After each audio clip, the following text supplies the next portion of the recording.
Vamos lá. Hoje a gente vai mergulhar na carta aos Efésios. E, olha, a ideia não é tratar como só um texto antigo, sabe? Mas sim como um verdadeiro projeto. Um projeto para uma nova forma de humanidade. E para a gente ter uma noção da escala disso, vamos começar com essa frase aqui.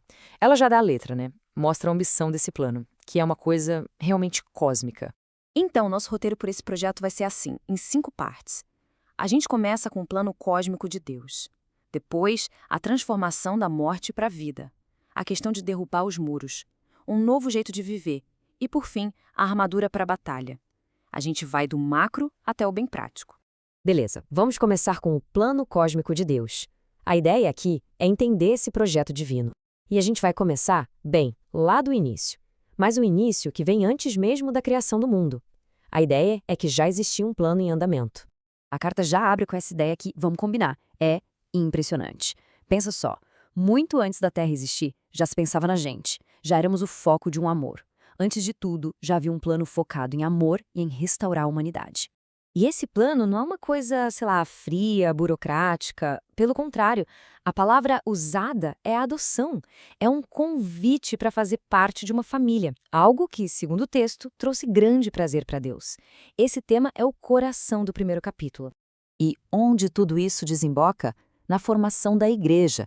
Mas, atenção, a carta não está falando de um prédio ou de uma instituição.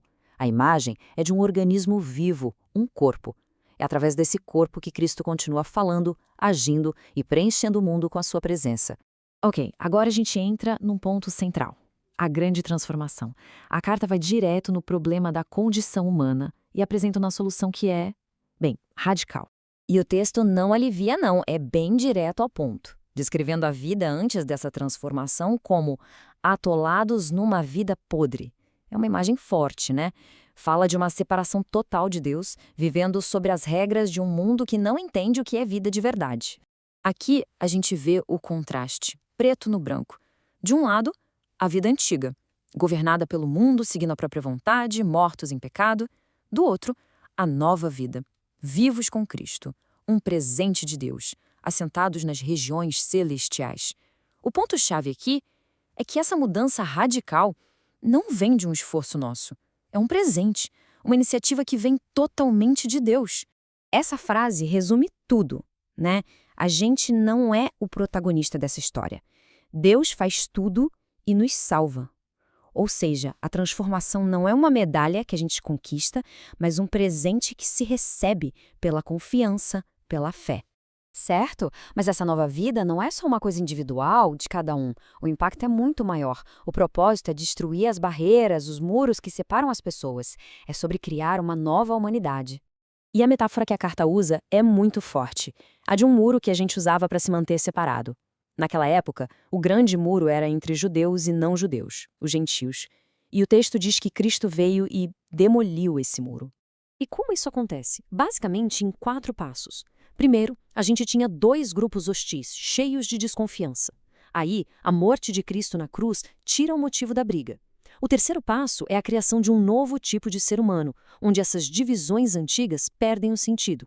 E, finalmente, os 2 grupos passam a ter um mesmo acesso a Deus. O resultado não é só paz, é algo totalmente novo, uma humanidade unificada, um santo templo construído por Deus. Tá bom, tudo isso é muito bonito na teoria, mas e na prática? Como é que se vive dentro dessa nova realidade? É aí que a segunda metade da carta entra, saindo da teologia e indo direto para o dia a dia. É o projeto em ação. E olha só as marcas dessa nova vida. Parar de mentir e falar a verdade, resolver a raiva no mesmo dia, trabalhar para poder ajudar os outros, falar palavras que sejam presente, ser gentil, perdoar. É importante entender que isso não é uma lista de regras para ser salvo. É o contrário. É o resultado natural de quem já foi transformado pela graça. De novo, o contraste. Antes, escuridão. Agora, a luz de Cristo. Antes, tempo perdido com coisas inúteis. Agora, descobrir o que agrada a Cristo e fazer. Antes, atos secretos, vergonhosos. Agora, tudo exposto à luz. A ideia é essa: uma vida de integridade, às claras, sem nada para esconder. E a gente chega ao final da carta. E o final não é um viveram felizes para sempre. Pelo contrário, é um chamado à luta, à resiliência. Porque viver essa nova vida envolve uma batalha espiritual. E o texto deixa bem claro que isso não é pouca coisa. A linguagem é de guerra permanente, uma luta de vida ou morte. Os desafios não são triviais. É uma batalha espiritual séria e que não para. Mas, para essa luta, a carta nos dá uma armadura. E não é uma armadura de ferro, claro. É a armadura de Deus. A verdade, a justiça, a paz, a fé, a salvação, a palavra de Deus e a oração. Cada uma dessas coisas se torna uma peça de equipamento. A verdade é o cinto que segura tudo no lugar, a justiça protege o peito. São virtudes que viram ferramentas de defesa e ataque nessa jornada. Então é isso. A carta aos Efésios não termina com todas as respostas prontas. Ela nos entrega um projeto radical de amor, de unidade, de uma vida completamente transformada. E a pergunta que fica no ar, para a gente pensar, é essa. Se esse é o projeto, como é que a construção está hoje?